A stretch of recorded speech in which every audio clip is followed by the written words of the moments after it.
ഒരുപാട് നാളായിട്ട് നമ്മളോട് റിക്വസ്റ്റ് ചെയ്യുന്ന ഒരു വീഡിയോ ആണ് ഹയർ സ്റ്റഡീസ് ഇൻ ഓസ്ട്രേലിയ. ഒരു പോയിന്റ് എത്തുമ്പോൾ നമ്മളിങ്ങനെ ചിന്തിക്കും financial securities like very important. കുറെ പേർക്ക് താല്പര്യമുള്ള വെച്ച് കഴിഞ്ഞാൽ എൻ്റെ ഫൈനാൻഷ്യൽ ആസ്പെക്ട്.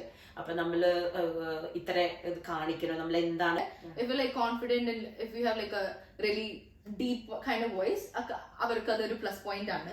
സ്റ്റഡീസ് കഴിഞ്ഞിട്ട് ഈവനിങ്ങിലാണ് ജോലി, വീക്കെൻഡിലാണ് ജോലി, ആ ഒരു ഏരിയ എങ്ങനെയാണ്? ജോലി ചെയ്യുന്നുണ്ടോ? ജോലി കിട്ടാൻ എളുപ്പമാണോ? ജോലി ഞാൻ ഇപ്പം റീറ്റെയിലാണ് വർക്ക് ചെയ്യുന്നത്. ജോലി യൂണി അങ്ങനെ ചിന്തിക്കാൻ സമയമില്ല.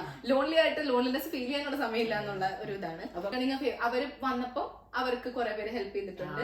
അപ്പൊ നമ്മള് ലൈക്ക് അതിങ്ങനെ ഒരു സൈക്കിൾ പോലെ ഇവിടെ എല്ലാവരും അങ്ങനെയാണ്. മോസ്റ്റ്ലി കല്യാണം കഴിഞ്ഞ് വേറൊരു വീട്ടിൽ പോകുന്ന പോലെയാണ് ശരിക്കും എല്ലാം കേറ്റി കൊണ്ട് വന്നിട്ടുണ്ടായിരുന്നു. മെയ് തൊട്ട് ജൂലൈ വരെ അവധിയാണ്. അപ്പൊ അതിനനുസരിച്ച് ആ എന്റെ ഇടയിൽ 2 weeks പ്ലേസ്മെന്റ്സ് ഉണ്ട്.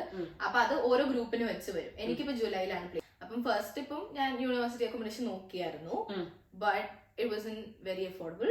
പിന്നെ നമ്മള് ഐ തിങ്ക് ലോണ്ടറി നമ്മൾ ചെയ്യുന്നതിന് ആദ്യം ഫുള്ളും ഹാൻഡ് ആൻഡ് റെസ്യൂമേ ആയിരുന്നു.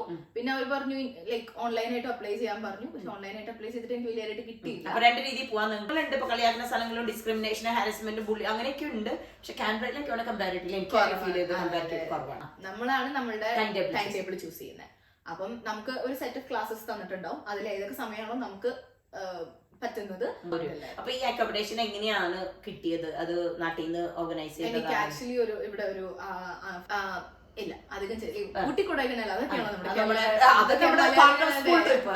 അതല്ല കൾച്ചർ, ആക്സെന്റ്, ലാംഗ്വേജ് എന്ന് പറയുമ്പോൾ ആക്സെന്റ് ആണ് മെയിൻ ആയിട്ട്. ഓസി സ്ലാങ് മനസ്സിലാവേണ്ടി വരും, അങ്ങനത്തെ കാര്യങ്ങള്. പിന്നെ വെതർ ഇപ്പം ഇവിടെ ആയതുകൊണ്ട് തണുപ്പ് ഭയങ്കര തണുപ്പാണ്.